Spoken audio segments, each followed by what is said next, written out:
औज़ुबिल्लाहिमिनश्शैतानिर्रजीम बिस्मिल्लाहिर्रहमानिर्रहीम। Dear student, अस्सलाम वालेकुम। उम्मीद करता हूँ आप सब लोग खैरियत से होंगे। डियर स्टूडेंट्स, लास्ट लेक्चर में हमने मैन्युफैक्चरिंग प्रोसेस को डिस्कस किया था। आज के लेक्चर में हम कॉस्ट अकाउंटिंग के अंदर टाइप्स ऑफ इन्वेंट्रीज को डिस्कस करेंगे। लेक्चर स्टार्ट करते हैं। Dear students, types of inventory में सबसे पहले हम ये देख लेते हैं कि ट्रेडिंग कंसर्न और नॉन ट्रेडिंग जो आपकी मैन्युफैक्चरिंग कंसर्न है उसमें डिफरेंस क्या है। ट्रेडिंग कंसर्न जो है उससे मुराद that type of business in which goods are traded without any modification is called trading business. For example retailers. In trading business, only one type of inventory is used, that is finished goods inventory. Dear students, जो आपके trading concern या trading businesses हैं उनसे मुराद ऐसा कारोबार है जिसके अंदर हम अशिया की जो खरीदो फरोख्त करते हैं वो बगैर उनमें कोई तब्दीली लाए हुए करते हैं और उसको मुनाफे पर क्या कर देते हैं, बेच देते हैं। मिसाल के तौर पर जैसे रिटेलर्स हैं वो होलसेलर से अशिया खरीदते हैं और अपनी शॉप पे आके विदाउट एनी मॉडिफिकेशन उनको अपने पास सेल कर देते हैं। जैसे इसकी एग्जांपल मैं आपको इस तरीके से देता हूँ कि हमने जो रिटेलर मैं मिसाल के तौर पे एक रिटेलर हूँ और मेरी परचून की शॉप है, तो मैं चीनी जो है शुगर वो होलसेलर से एक गट्टू की शक्ल में क्या करूँगा, परचेज करूँगा पूरी, और अपनी शॉप पे आके उसे खोल के बेचना शुरू कर दूंगा और मुनाफा कमा लूंगा। तो आपके जो ट्रेडिंग बिजनेस है उसके अंदर सिर्फ और सिर्फ एक ही किस्म की इन्वेंट्री जनरेट हो रही है जो कि रेडी फॉर सेल कंडीशन है, जिसके ऊपर आपने किसी किस्म का कोई एक्सपेंस नहीं किया, सिर्फ और सिर्फ ट्रांसपोर्टेशन का एक्सपेंस बर्दाश्त करके आप उस प्रोडक्ट को लेकर आए और उसको अपने कारोबार के अंदर क्या कर दिया, सेल कर दिया। लेकिन जब हम मैन्युफैक्चरिंग बिजनेस की बात करते हैं तो मैन्युफैक्चरिंग बिजनेस के अंदर हमने एक ही बात कही थी कि हम रॉ शेप में माल लेकर आएंगे, उसको उसकी असल हालत में लाकर फिर मार्केट में सेल करेंगे। तो उसे हमने क्या नाम दिया था, मैन्युफैक्चरिंग बिजनेस का नाम दिया था। तो यहां पर आप तैयार शुदा अशिया की खरीदो फरोख्त नहीं करते, बल्कि आप पहले अशिया को बनाते और उसको बनाने के बाद फिर मार्केट में सेल किया जाता है। तो यहां पर हमारा जो मैन्युफैक्चरिंग बिजनेस है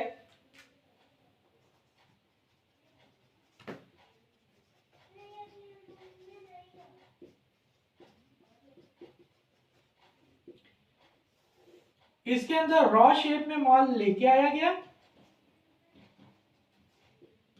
उस रॉ शेप को लेबर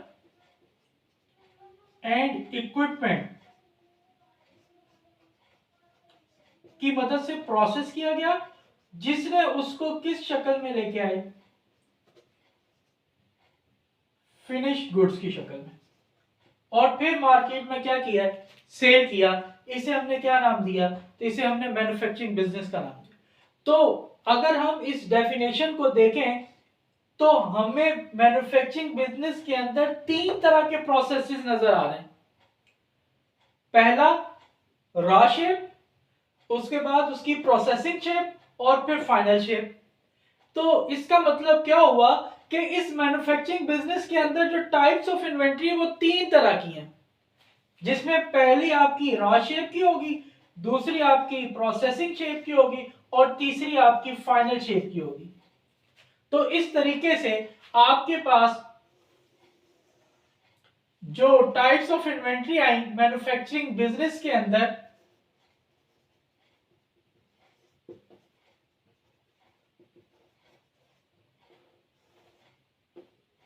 पहली अनप्रोसेस्ड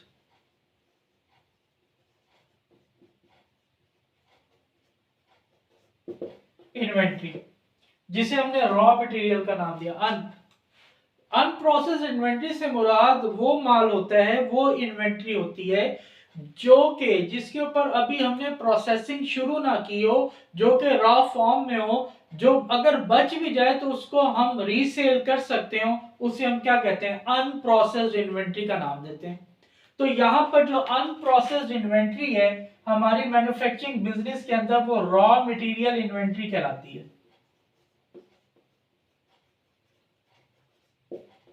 और इस रॉ मटेरियल इन्वेंट्री से आपको जो आंसर मिलता है वो मिलता है कॉस्ट ऑफ मटेरियल यूज्ड। दूसरी जो हमने पढ़ी लेबर एंड इक्विपमेंट, वो हमें क्या कर रही है, प्रोसेस कर रही है। तो दूसरी जो आपकी इन्वेंट्री है वो है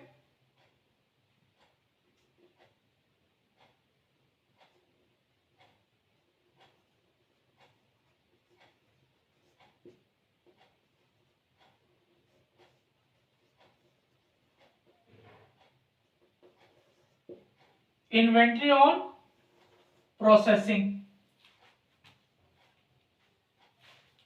यानी वो इन्वेंट्री जो कि ना तो रॉ शेप में हो और ना ही फिनिश प्रोडक्ट में हो। ऐसी इन्वेंट्री जो कि ना रॉ शेप में और ना ही फिनिश प्रोडक्ट में, जो कि प्रोसेसिंग में है बस, उसे हम क्या कहते हैं, उसे हम इन्वेंट्री ऑन प्रोसेसिंग यानी वर्क इन प्रोसेस इन्वेंट्री कहते हैं।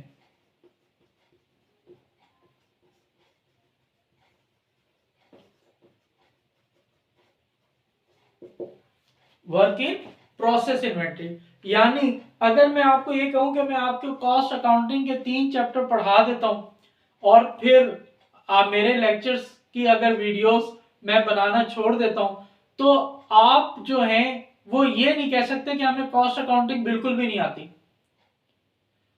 आप ये भी नहीं कह सकते कि हमें कॉस्ट अकाउंटिंग मुकम्मल आती है। तो इसका मतलब आप क्या हुआ कि आप इस कंडीशन के अंदर है, ना तो आपकी शक्ल अब रॉ मटेरियल के अंदर आई, ना ही आप फिनिश प्रोडक्ट के अंदर है। तो इसे हम क्या कहते हैं, इसे हम आधी कच्ची आधी पक्की इन्वेंट्री का नाम देते हैं। आम अल्फाज में अगर हम कहें तो इसे हम वर्क इन प्रोसेस इन्वेंट्री का नाम देते हैं।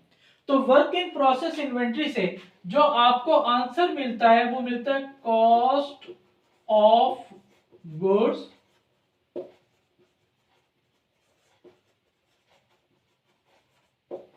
मैन्युफैक्चर्ड, कि जो अशिया आपकी तैयार हो चुकी हैं उनकी लागत ही है। अब रॉ मटेरियल आ गया, उसके बाद उसको प्रोसेस में कर दिया।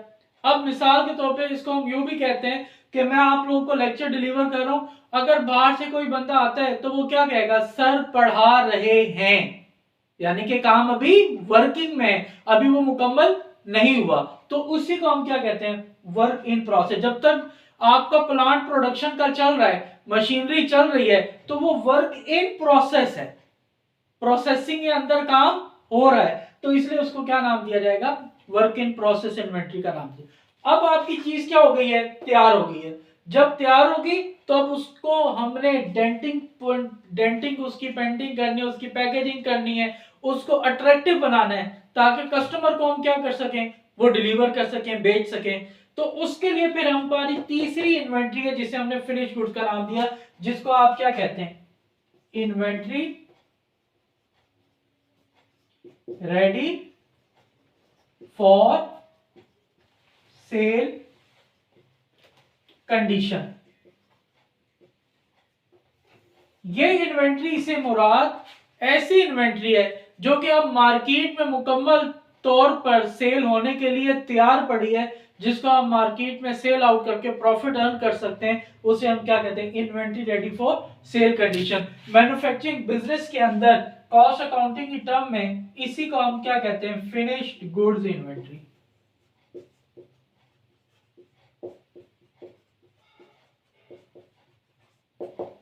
और ये आपको जो है वो आंसर किस चीज का देगी, कॉस्ट ऑफ गुड्स सोल्ड।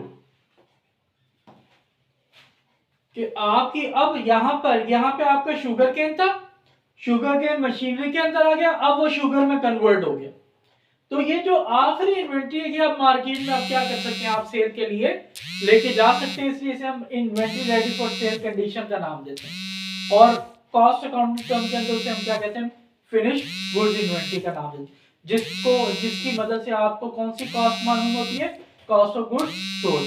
तो डियर स्टूडेंट्स, इस लेक्चर के अंदर हमने क्या समझा कि जो आपका ट्रेडिंग बिजनेस है उसके अंदर सिर्फ एक इन्वेंट्री होती है, क्योंकि उसके अंदर हम किसी किस्म की प्रोडक्ट में कोई मॉडिफिकेशन नहीं कर रहे।